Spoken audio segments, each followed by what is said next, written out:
nós, Senhor, através, Senhor, da vida do Teu servo. Usa-o, ó Deus, para falar, ó Deus, aquilo que o Senhor quer ministrar ao nosso coração. Seja exaltado acima de todos, acima de tudo, Senhor, no nome de Jesus. Amém. Amém, irmãos. Você pode se sentar. Glória a Deus. Abra comigo, meu irmão, minha irmã, a epístola paulina de Efésios, capítulo 3, de 1 a 13. Efésios 3, de 1 a 13. Essa manhã preciosa, né, com essa presença gloriosa do Espírito Santo nesse lugar, nós queremos falar sobre o maior mistério da história. O maior mistério da história.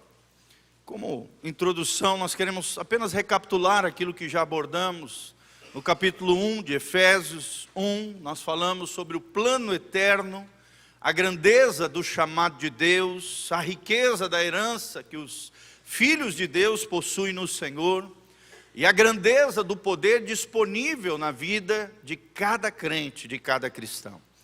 No segundo capítulo de Efésios abordamos, o pastor Anderson falou sobre a perdição humana, falou da condenação por causa do nosso pecado, da escravidão que os homens sem Deus sofrem por causa da carne, do mundo e do diabo, Satanás, o inimigo das nossas almas. Também ali foi abordado acerca da salvação pela fé e a reconciliação através do sangue de Jesus mediante a fé. E também nós falamos sobre a reconciliação, nossa última ministração do pastor Rodrigo, sobre essa reconciliação entre judeus e gentios, a paz mais extraordinária da história humana, que foi essa reconciliação entre o povo judeu, o povo gentil, nós que não somos judeus, como um povo só, através da cruz e pelo sangue de Jesus. Amém?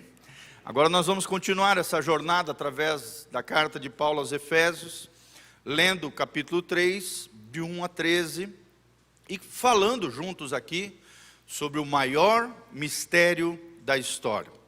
A Bíblia Sagrada diz: por esta causa eu, Paulo, sou prisioneiro de Jesus Cristo por vós, os gentios, se é que tendes ouvido a dispensação da graça de Deus para convosco, me foi dada, como me foi esse mistério manifestado pela revelação, como antes um pouco vos escrevi. Por isso, quando ledes, podeis perceber a minha compreensão do mistério de Cristo, o qual noutros séculos nos foi manifestado aos filhos dos homens, como agora tem sido revelado pelo Espírito aos seus santos apóstolos e profetas, a saber que os gentios são co-herdeiros de um mesmo corpo e participantes da promessa em Cristo pelo Evangelho, do qual fui feito ministro pelo dom da graça de Deus, que me foi dado segundo a operação do seu poder. A mim, o mínimo de todos os santos, me foi dada esta graça de anunciar entre os gentios, por meio do Evangelho, as riquezas incompreensíveis de Cristo, de demonstrar a todos qual seja a comunhão do mistério, que desde os séculos esteve oculto em Deus, que tudo criou por meio de Jesus Cristo, para que agora pela igreja a multiforme sabedoria de Deus seja conhecida dos principados e potestades nos céus, segundo o eterno propósito que fez em Cristo Jesus nosso Senhor, no qual temos ousadia, acesso com confiança, pela nossa fé nele. Portanto vos peço que não desfaleçais nas minhas tribulações por vós, que é a vossa glória. Amém? Glória a Deus, que texto extraordinário, né? Esse texto, querido, ele nos fala de dois privilégios que Deus deu ao apóstolo Paulo e que também Deus dá a cada um de nós. Nós vamos compreendê-lo um pouquinho mais à luz da palavra de Deus. Nós precisamos entender que Paulo aqui está relatando aquilo que ele está vivendo, aquilo que ele está passando, né? Como diz o reverendo Martin Lloyd Jones, ele diz que Paulo foi preso por quê? Porque ele pregava o Evangelho, a verdade do Evangelho, para os gentios como também para os judeus. Mas foi por causa do Evangelho para os gentios que o apóstolo Paulo foi preso, e aqui estava preso, e relata ali a sua prisão, e consola a igreja em Éfeso acerca disso. A palavra de Deus nos revela que Paulo sempre via a vida pela perspectiva soberana de Deus. Imagina você e eu numa cárcere, presos injustamente, por fazer algo bom, que era pregar o evangelho da salvação. Imagina você nessa situação. Paulo estava ali com o coração em júbilo, em alegria, em gozo diante do Senhor, e tinha capacidade em Deus de não apenas ser consolado por Deus, mas escrever cartas preciosas que hoje nós temos na nossa mão, consolando os irmãos nas diversas igrejas por onde ele passou. Paulo também se considerava prisioneiro por amor aos gentios. Era uma prisão por amor, não era prisão por causa do pecado, não era prisão por causa de uma injustiça, era uma prisão por causa do amor dele pelos perdidos, principalmente os gentios. Não é à toa que ele era chamado o apóstolo dos gentios. Paulo então foi preso, Paulo foi perseguido, Paulo foi acusado pelos seus conterrâneos, os próprios judeus, conforme nos revela Atos 21, capítulo 21, versículo 30. Mas quais foram os dois privilégios que Deus deu a Paulo e que Deus deu a mim e a você, tão lindo, tão preciosos, descrito nesses 13 versículos de Efésios de 1, capítulo 3, de 1 a 13. E nós vamos falar um pouquinho sobre ele, o maior mistério da história. Primeiro privilégio que Deus deu para mim e para você, meu irmão, minha irmã, é que Deus nos deu uma revelação. Fala comigo, revelação. Vira para o irmão que está do seu lado e fala: Deus te deu uma revelação. Deus te deu uma revelação, e da mesma maneira que Deus revelou sua obra vicária na cruz, a pessoa bendita de Jesus no caminho de Damasco, no caso aqui do apóstolo Paulo, Deus deu uma revelação através da sua palavra, através daquilo que nós ouvimos pelo evangelho. Deus deu uma revelação ao apóstolo Paulo, e Deus deu uma revelação para mim e para você. É o que a Bíblia chama do mistério revelado. A palavra mistério no grego vem mysterion, é o nome da palavra, significa um segredo que já foi revelado. E esse segredo já foi revelado para mim e para você. Que segredo é esse? São os mistérios de Jesus, os mistérios cristãos, queridos, são verdades reveladas por Deus. Tudo aquilo que nós temos em Cristo, principalmente quando nós lemos Efésios, nós vemos as riquezas insondáveis de Deus, tudo aquilo que Deus nos deu como filhos de Deus. John Stott já dizia, no cristianismo não existem mistérios esotéricos, mistérios ocultos, mistérios místicos e mágicos, não. Os mistérios de Deus são verdades reveladas por Deus através da sua palavra. Amém? Quem tem revelação de Deus na sua mão através da Bíblia? Fala comigo, eu tenho uma revelação especial de Deus para o meu coração. E essa revelação que nós pregamos, era essa revelação que movia o apóstolo Paulo. São verdades que os homens comuns daquela era não entendiam. E os homens da nossa era, na sua grande maioria, ainda não entenderam. Esse mistério que até outrora estava oculto, e agora Deus revela aos homens através da pessoa de Jesus e do início da igreja primitiva. Não é apenas, querido, esse mistério não é apenas como era na idade das trevas, na história que era recente humana, algumas centenas de anos atrás, que apenas tinha conhecimento de Deus uma elite espiritual, geralmente a aristocracia, a nobreza e o clero tinha acesso a isso. Mas hoje, graças a Deus, pelo mover do Espírito Santo, todos podem ter acesso a esse mistério que outrora estava oculto, mas agora está revelado por Deus para mim e para você. Jesus morreu na cruz por todo homem, e todo aquele que se arrepende tem vida eterna em Cristo Jesus, o nosso Senhor. Então, Cristo é a fonte e a substância desse mistério. Cristo é a essência desse mistério de Deus. A Bíblia revela aqui que os gentios, eu e você, que não viemos de linhagem judaica, somos co-herdeiros. Ou seja, a mesma herança que Jesus tem, eu e você temos nele. Amém? Você é rico, você é abastado, você é próspero. Tudo aquilo que Jesus conquistou é direito nosso, é nossa herança. Nós cantamos isso. Tudo aquilo que né, que Jesus conquistou para nós, é direito nosso, é nossa herança, todas as bênçãos de Deus para nós. Será que a gente vive nessa realidade? Será que a gente entende essa realidade? Será que a gente compreende essa realidade, querido? Esse é o mistério que estava oculto. Os gentios, eu e você, somos co-herdeiros com Cristo. Somos participantes agora do corpo de Cristo, ou seja, da igreja do Senhor Jesus. Desfrutamos das mesmas promessas que só os judeus antigamente, no Antigo Testamento, desfrutavam. Agora eu e você temos direito às promessas de Deus mediante a fé que nós colocamos em Jesus de Nazaré. Você tem promessa de Deus para a sua vida, irmão. Quando você estiver triste, lembre-se disso. Você nasceu de novo e nasceu para tomar posse das promessas de Deus na sua vida. Você faz parte dos filhos da promessa.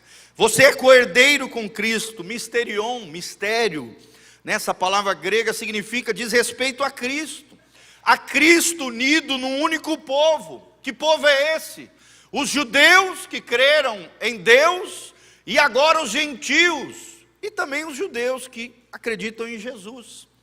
Num só povo, numa só etnia, numa só comunidade. Essa dupla união, o grande mistério de Deus, essa união com Cristo. Não é à toa que a Bíblia diz que nós somos o corpo de Cristo e Jesus é o cabeça do corpo. Amém? Às vezes parece que a gente esquece que nós estamos conectados a Cristo, que Cristo está sobre nós, para nos abençoar, para nos dar autoridade, para nos dar poder, para nos dar graça no momento de fraqueza e dificuldade. É essa união que a Bíblia fala, que é o mistério de Cristo. Nós estamos com Cristo, nós estamos uns com os outros, entre eles, né? Como o Ricardinho, somos nós, os filhos de Deus, aqueles que são lavados pelo sangue de Jesus. Então o Messias recebeu sim as nações como herança, os gentios como herança, os judeus como herança, o povo de Deus, a Bíblia fala, deve ser luz para as nações. Não é à toa que a Bíblia diz em Mateus 28, a partir do versículo 18, 19, assim vai: ide por todo mundo, pregai o evangelho a todas as nações. Deus não quer apenas abençoar as nações, mas Deus quer levantar eu e você como uma bênção para as nações. Amém? Às vezes a gente só fica no nosso mundinho aqui, o Moarama, Louva-te, né? Xambrê. Irmão, Deus pensa muito, anos de férias, lá longe. De repente Deus colocava uma pessoa ali e eu começava a pregar o evangelho. Quando eu vi, Deus já estava me usando para abençoar uma família inteira. Me lembro, eu estava de férias uma vez lá no México, de repente eu estava adorando lá no meio de uma pousada, lá eu e o Alisson, nós tocando lá violão, cantando, de repente veio uma família e falou: vocês são crentes? Somos. Vocês são de Jesus? Somos. E ali nós começamos ali a ter comunhão, edificação. Deus me usou na vida daquele pai, estava o pai e o filho, daí ministrei na vida do filho, daí depois chegou os outros parentes que vieram dos Estados Unidos, foi a família toda, querida, abençoada por Deus. Porque em ti serão benditas todas as famílias da terra. Por onde você for, Deus te chamou para ser uma bênção, para ser luz para as nações junto com Jesus. Não é que nós somos luz, nós brilhamos a luz de Cristo. Não é que a glória é nossa, não, é a glória de Jesus em nós. O povo de Deus deve ser luz para as nações. A nação judaica também, querido, nós vemos aqui através desse relato, né, principalmente dos versículos anteriores, aqui nós lemos, naquela ministração que o pastor Rodrigo deu, a nação judaica foi substituída por uma nova comunidade, a comunidade da fé, a comunidade de Deus, a comunidade dos cristãos, e é uma comunidade interracial. Não tem esse negócio de negros, brancos, índios, pardos, né, orientais, não. Nós temos todas as etnias englobadas num só povo. É uma comunidade interracial, é a igreja de Jesus, onde nós não podemos segregar ninguém, separar ninguém, nem ninguém achar que é melhor do que ninguém. Não, todos nós somos pecadores, salvos pela graça de Deus e purificados pelo sangue de Jesus de Nazaré. Ali está a igreja, ali está o corpo de Cristo, ali está a igualdade entre os irmãos. Igualdade é o que a Bíblia revela aqui nesse texto. E essa luz, irmãos, vai brilhar totalmente através da sua e da minha vida em Cristo Jesus, o nosso Senhor. Amém? A revelação já foi dada. A revelação está brilhando com fulgor como nunca antes na história da humanidade, através do povo de Deus, através da igreja de Jesus. Uma revelação é o primeiro privilégio que Deus deu ao apóstolo Paulo, mas que também Deus deu a mim e a você. Qual é o segundo privilégio que Deus deu para mim e para você e também para o apóstolo Paulo? Uma comissão. Fala comigo, comissão. Nós temos um chamado de Deus. Nós temos uma vocação. Esse é o segundo significado desse mistério. Além do mistério revelado que nós vimos aqui, nós temos um mistério comissionado. Deus chamou eu e você. Nós já falamos agora um pouquinho sobre isso. Paulo aqui fala sobre o privilégio de ser despenseiro de Deus nesse ministério de pregar o Evangelho. Meu irmão, será que você tem pregado o Evangelho? Se necessário for, usando palavras, mas mais do que isso, com a sua vida. Será que você tem testemunhado do Evangelho de Jesus? Será que você tem sido um imitador de Jesus? Será que você tem sido um despenseiro, ou seja, um mordomo, um gestor fiel daquilo que Deus tem confiado para você? A sua família, os seus negócios, tem revelado a luz de Cristo às pessoas ao seu redor? Paulo fala disso. Ele chama a si mesmo, querido, aqui nesse texto, o menor de todos os santos. Olha a humildade do apóstolo, o grande apóstolo Paulo, que escreveu 13 cartas do Novo Testamento. 1/3 do Novo Testamento foi escrito por Paulo, irmãos. 1/3. E ele está dizendo, não, eu sou o menor dentre todos os santos. Segundo a tradição, do cristianismo, Paulo tem esse nome porque provavelmente ele era de pequena estatura. Um homem pequeno, irmão, mas que tinha um grande coração. Amém? Não é a estatura que faz a sua diferença. Não é o quanto você tem, as suas posses, o seu status social. O que faz a diferença é o seu coração. E Paulo tinha um coraçãozão para Deus. Por mais que ele provavelmente, segundo diz aqui os historiadores, tivesse uma pequena estatura, porque o próprio nome dele, Paulo, significava homem pequeno, de pequena estatura. Ele se sentia indigno por causa do seu passado. E ele menciona alguns fatos desse passado, como por exemplo, ele fala em 1 Timóteo 1,13, apesar de eu ter sido blasfemo, ou seja, ele blasfemou contra Deus, falou coisas de Deus que não eram verdades, às vezes até ensinava coisas equivocadas antes da sua conversão. Nós estamos falando aqui de Saulo, antes do novo nascimento, antes da regeneração, antes da transformação. Ele chegou a blasfemar, a Bíblia está dizendo aqui em 1 Timóteo 1,13, apesar de ter sido blasfemo, apesar de ter sido perseguidor da igreja, apesar de ter sido arrogante, diz a Bíblia, eu fui o menor de todos os santos. Meu irmão, quando Deus te usa, como é que está o teu coração? Você mantém a humildade, você entende que tudo aquilo que Deus te usa, tudo aquilo que você faz, tudo aquilo que você conquistou nessa vida, todo o empenho, toda a prosperidade que você tem é fruto da graça, da unção e do amor de Deus por você? Ou você confia no teu braço, você se orgulha e diz, olha o que eu conquistei, olha o que eu consigo, olha como eu falo bonito, olha a minha família aqui. Ou você entende que você está de pé porque a graça de Deus sustenta você de pé. Não é à toa que a Bíblia diz, aquilo que está de pé, cuidado para que não caia. Se estamos de pé, irmãos, é porque a graça de Deus está nos sustentando. Quantos aqui são sustentados pela graça de Deus?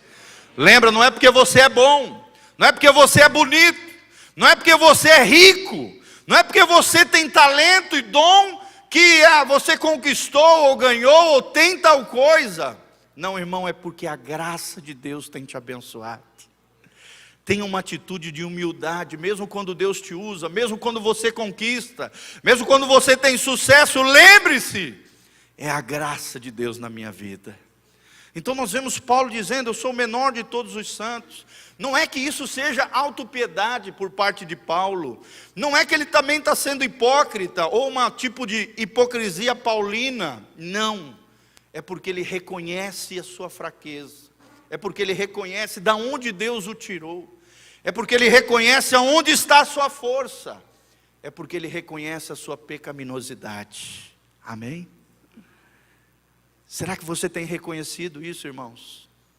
Quem reconhece a sua pecaminosidade é gracioso com as pessoas, é amoroso com os irmãos, estende sempre misericórdia, é generoso, não é acusador, não é hipócrita, não é religioso, não é alguém que vive acusando os irmãos, não é alguém que vive olhando de cima para baixo, mas olha de baixo para cima, considera os outros superiores, como diz lá em Filipenses capítulo 2.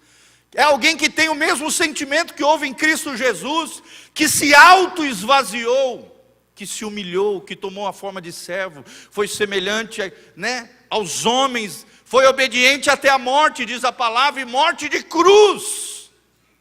E por ter essa atitude de auto-esvaziamento, é o que a teologia chama de kenosis, um auto-esvaziamento, uma humildade real, verdadeira, palpável, concreta na sua vida, Deus o exaltou soberanamente e lhe deu o nome que é sobre todo nome, da qual todo joelho se dobre, nos céus, na terra, debaixo da terra, e toda língua confesse que Jesus Cristo é o Senhor, para a glória de Deus Pai.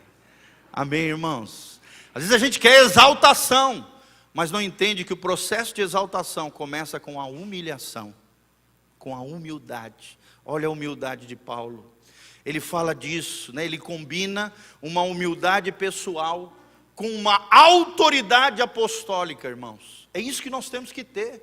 Nós temos que ter uma humildade pessoal, mas também temos uma autoridade em Cristo Jesus, o nosso Senhor. Amém? Singeleza de coração, mas ousadia no Espírito Santo de Deus. E não soberba, arrogância, como muitos têm. Aqui Paulo está falando, quando ele fala dessa comissão, desse mistério comissionado, Paulo está falando dessa necessidade do poder de Deus. Ele reconhecia que tudo aquilo que ele fazia era fruto da graça, é pelo poder de Deus. Não é à toa que ele escreve, que por causa da minha fraqueza, a minha graça te basta, diz o Senhor. Ele diz, Deus diz ao próprio Paulo, a minha graça te basta, porque o meu poder se aperfeiçoa na tua fraqueza. Talvez você esteja sofrendo com alguma fraqueza, alguma dificuldade, alguma vulnerabilidade, irmão. Existe graça de Deus para a tua vida. Existe poder do Espírito Santo disponível para você. Reconheça que tudo aquilo que você faz, toda a necessidade verdadeira do verdadeiro cristão, é a necessidade do poder de Deus para anunciar esse mistério de Jesus Cristo, esse evangelho poderoso. A pregação, irmão, é um dom. É uma dádiva, amém? Quanto mais você pregar o evangelho para as pessoas, quanto mais você falar de Jesus, mais afiado você fica, melhor você fica. Agora, se você não abrir a boca, Deus não vai te usar. Você tem que começar a falar com ousadia, buscar o Espírito Santo, pedir ajuda de Deus, ter vida, vida na vida. Discipulado é vida na vida, é a sua vida, é aquilo que você tem construído em Deus, sendo derramado sobre a vida de outras pessoas. Amém? Quem quer a energia de Deus aí? Ai, pastor, estou tão sem energia. Irmão, vai buscar mais a Deus. Ele tem energia para você. A outra palavra é dunamis, que significa poder explosivo. Poder do Espírito Santo é explosivo, ele infecta as pessoas, ele exala através da tua vida. Esse dunamis de Deus fala também, como também é energia. Essas duas palavras significam da invencibilidade do Evangelho, segundo diz Hernandes Dias Lopes. Fala de um Evangelho poderoso, fala de um Evangelho invencível. Você prega a maior verdade do mundo. Você não pode pregar de qualquer jeito, irmão. Com a cara mirrada, com a cara feia, fechada. Ninguém vai querer esse evangelho. pregar de forma cafona, sem uma vida coerente, não vai ser eficaz. Você precisa pregar com paixão, a paixão do Espírito Santo. Você precisa pregar com energia, mas também com dunamis de Deus. A pregação explosiva, a pregação enérgica, cheia do fulgor, da glória e da graça do Espírito Santo. A pregação de Paulo se divide em 3 etapas, irmãos. Esse ministério, né? Essa comissão. Primeiro, ele pregava aos gentios, diz a Bíblia aqui. Pregava aos gentios as insondáveis riquezas de Cristo. Que riquezas são essas, meus irmãos? Primeiro, as boas novas do Evangelho. Segundo, a ressurreição da morte, do pecado. Terceiro, ele pregava sobre a libertação da escravidão da carne, do mundo e do diabo. Jesus nos libertou. Amém? A Bíblia diz: e conhecereis a verdade, e a verdade vos libertará. Se o Filho vos libertar, verdadeiramente sereis livre. Quarto, ele fala sobre a entronização de Cristo nas regiões celestiais. Acabei de falar, Filipenses capítulo 2. Ele também falava da reconciliação com Deus. O homem era inimigo de Deus, mas a partir de agora, através das boas novas do Evangelho, eu e você, pelo Espírito Santo, cheios da graça e da glória de Deus, podemos ser amigos de Deus. Que coisa tremenda, irmãos. Nós que éramos inimigos, nós que estávamos indo para o inferno, nós que íamos para o lago que arde com fogo e enxofre, através de Jesus, mediante a nossa fé, que também foi colocada por Deus, nós somos resgatados e reconciliados com Deus. De inimigos de Deus, nos tornamos amigos de Deus. Vira para o irmão que está do seu lado e fala: você é amigo de Deus? Meu irmão, será que nós temos sido amigos de Deus? Será que Deus tem sido nosso amigo? Paulo fala sobre isso, essa reconciliação. Paulo fala do fim da hostilidade, a hostilidade entre os homens e Deus, da hostilidade entre os homens e os homens. Foi o que o pastor Rodrigo pregou, essa paz com Deus. Quando estamos em paz com Deus, estamos em paz com as pessoas, estamos em paz conosco, com a gente mesmo.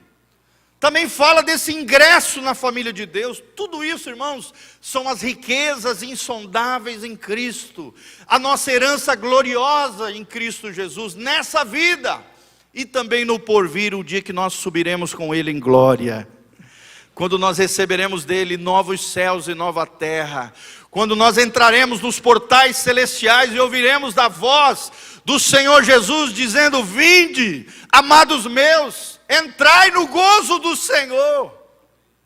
Meu Jesus, imagina que glória esse dia, irmão, você entrando nos portais eternos, e Jesus na porta dizendo: vinde benditos do meu Pai. Vinde benditos do meu Pai, ao gozo, a alegria perpétua, a felicidade plena que eu vos tenho preparado. Não é à toa que Jesus disse: não se turbe o vosso coração. Na casa de meu Pai há muitas moradas. Amém? Existem, casas celestiais. A gente não sabe se isso se refere ao corpo glorificado, alguns creem nisso, ou então são moradas mesmo, lugares maravilhosos que Deus tem preparado para nós nos céus. Um lugar tremendo, um lugar onde não há dor, nem pranto, nem choro, nem nada disso, irmão. A herança gloriosa que nós temos em Cristo, novo céu e nova terra. Não precisamos mais, irmãos, vivermos como mendigos. Chega de espírito de coitadinho, de ficar se vitimizando. Você já não é mais mendigo. Você tem as riquezas insondáveis de Cristo. Esse é o primeiro aspecto, a primeira etapa da pregação de Paulo. A segunda dela, manifestar o mistério a todos os homens. O que é isso, pastor? Paulo pregava com autoridade, porque entendia que através da pregação ele tirava as pessoas das trevas e conduzia ao reino da luz de Jesus. Do poder de Satanás, tirava das mãos de Satanás e levava as pessoas ao poder de Deus. Essa pregação, ela tinha o poder de tirar o véu que havia nos olhos. A palavra revelação significa isso: tirar o véu, revelar. tirar o véu, as escamas dos olhos das pessoas, e que os olhos das pessoas se tornassem abertos, conforme diz 2 Coríntios 4:6. Isso fala também de uma nova criação, um novo povo, uma nova geração de pessoas, Deus unindo todas as coisas em Cristo Jesus, o nosso Senhor. Amém? Quem quer estar unido em Cristo aqui, levanta a mão. Glória a Deus, Ele é o cabeça, nós somos o corpo. Fica pertinho de Jesus, irmão. Não vá para longe dele. A terceira etapa da pregação de Paulo, a salvação da humanidade. Irmãos, isso é num só tapete. O tapete glorioso que é a igreja do Senhor Jesus. É Deus nos trançando uns aos outros em comunhão, em graça, nos unindo, onde a ligadura que nos une é o amor de Deus que excede todo entendimento. Como pequenas linhas. Quem já viu aqueles tapetes persas lindos, né? São caríssimos. São linhas coloridas que vão se emaranhando.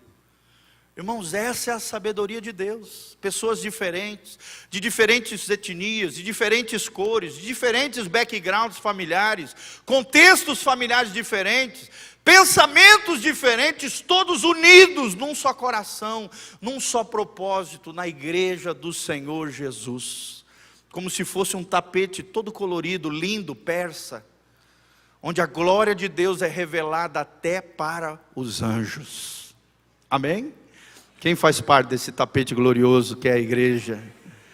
É assim, é esse o significado original da palavra, dessa multiforme sabedoria de Deus, ou seja, muitas formas da sabedoria de Deus. Por isso que você é diferente do irmão do seu lado. Por isso que há diferentes dons, por isso que há diferentes ministérios, por isso que há diferentes mentes, por isso que há diferentes cores, todos diferentes, mas num só propósito. A igreja como uma linda tapeçaria de Deus, de várias cores. Aqui fala de diversidade, aqui fala de harmonia, de Deus trabalhando tudo em todos. Você pode dar um glória a Deus, querido? É como se fosse um grande teatro, diz o reverendo Hernandes Dias Lopes. Como se fosse um grande drama divino, onde a história é o teatro, onde o mundo é o palco, onde a igreja são os atores, vocês são os atores. Amém? Olha cada ator lindo aqui de Jesus, ator e atriz, né? Atora não, atriz. Olha que coisa linda, gente. Nós somos os atores desse drama celestial, desse grande drama divino. E, irmãos, é Deus quem escreve a peça desse teatro. É Deus quem escreve a peça, é Ele quem dirige todas as coisas, é Ele quem produz essa obra linda. E ato após ato, a história vai se desdobrando. Os anjos estão no auditório e são os espectadores do drama da salvação. Amém, queridos? Quem faz parte desse teatro chamado Igreja de Jesus? Quem faz parte dessa obra linda que Deus escreveu, dirigiu e produziu? Aleluia! Através da morte de Jesus na cruz do Calvário e da ressurreição do seu Filho amado. Irmãos, os anjos, eles olham fascinados ao ver judeus e gentios, povo de Deus da antiga aliança e povo da nova aliança. Nessa vida, nas dificuldades, nas batalhas travadas diariamente no nosso coração, a Bíblia diz no final desse versículo, Romanos 8:17, também com Ele seremos glorificados. Esse drama celestial vai ter um fim. E o fim desse drama, dessa peça extraordinária que Deus está dirigindo, irmão, será glorioso nos novos céus, na nova terra. Nós precisamos compreender, nós temos confiança ao trono da sua graça. Amém? Coloca a mão na sua cabecinha e fala assim: Senhor, eu profetizo sobre a minha vida ousadia, desejo de acesso e confiança no Senhor. Meu irmão, não tem porque você se sentir para baixo, não tem porque você se sentir pequeno, como Paulo era de pequena estatura. Você é grande no Senhor. Amém? Não por causa de você, mas por causa daquele grande que está dentro de você. o Espírito Santo, a energia, a dunamis de Deus, que mora dentro de nós. Não é o vaso, mas é o tesouro que foi colocado dentro de vasos de barro, que nos torna grandes para esse grande Deus que nós servimos. Por isso nós temos ousadia. O que é ousadia? Ausência de barreira, ausência de medo. Vivermos sem timidez, vivermos, não de maneira vergonhosa, mas honrosa diante de Deus, e nos aproximarmos de Deus com segurança. O que é acesso? Acesso é judeus mais gentios tendo acesso ao coração de Deus, ao coração do Pai. E o que é confiança, irmãos? É a certeza em Cristo da aprovação divina. Não porque eu e você somos bonitinhos, não porque eu e você viemos na Betel, não porque eu e você temos sacrifícios religiosos, mas por causa dos méritos de Jesus. Amém? Por causa daquilo que Jesus conquistou na cruz do Calvário, a nossa fé imputa, coloca sobre nós toda a justiça de Cristo. Isso nos dá confiança, ou seja, a certeza da aprovação divina. Nós somos justificados mediante a fé em Cristo Jesus, o nosso Senhor. Amém, irmãos? Quem vai fazer parte desse grande drama divino aqui? Levanta a mão. Aleluia! Então, irmão, trate com carinho as pessoas da sua vida. Não desrespeite ninguém. Não se sinta melhor do que alguém. Também não se sinta mendigo espiritual. Grandes são as riquezas que você tem em Cristo Jesus.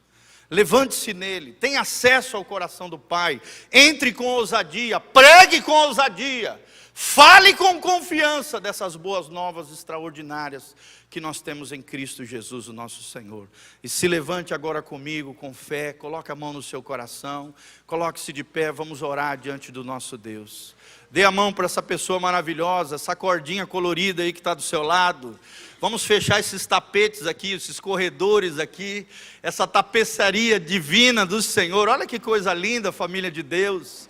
E logo depois da nossa oração, irmão, você vai dar um abraço no seu irmão e vai dizer: irmãos, nós temos revelação e nós temos uma comissão: pregar o Evangelho de Jesus. Amém? Feche seus olhos, comece a orar diante de Deus. Pai, nós estamos aqui na Tua presença gloriosa, porque Te amamos, porque o Senhor é tudo para nós, ó Deus. Obrigado pela Tua graça bendita, obrigado pelo poder do Teu Evangelho confiado a nós. Senhor, dá-nos ousadia na pregação do Evangelho. Ó Deus, faz-nos entender as riquezas insondáveis do Senhor, as riquezas gloriosas que nós temos em Cristo Jesus, a revelação que nós temos, o mistério de Cristo confiado a nós, a comissão, o chamado, ó Deus, sermos despenseiros fiéis de tudo aquilo que o Senhor tem nos confiado. Levanta nesse lugar uma igreja gloriosa, uma igreja cheia do fulgor, da glória de Deus, uma igreja cheia do Espírito Santo, uma igreja que pregue a verdade em amor, uma igreja que respeite uns aos outros, que trate o outro com dignidade, que ame o outro como Cristo nos amou, Senhor. Dá-nos esse entendimento, o entendimento da multiforme sabedoria de Deus. Ó Deus, pequenas linhas coloridas, trançadas pelo amor de Deus, numa tapeçaria maravilhosa do Senhor Jesus, manifestando a graça, a glória, a unção, o poder de Deus sobre toda a terra. Queremos ser bênção, ó Deus, aos nossos vizinhos, nessa cidade, ó Deus, quem sabe para as nações, ó Deus, queremos pregar esse Evangelho, queremos viver o Evangelho. Queremos ser uma bênção nas Tuas mãos, é o que nós Te pedimos de todo o coração nessa manhã, para o louvor e glória do Teu nome. Levanta as mãos comigo para o alto, que o Senhor te abençoe desde Sião, que o Senhor faça resplandecer o Seu rosto sobre ti e te encha de paz, que o Senhor perdoe os teus pecados e os meus e nos lave com o sangue precioso de Jesus. Que o Senhor te dê uma semana abençoada de vitória, de glória, de graça, de muita unção e poder.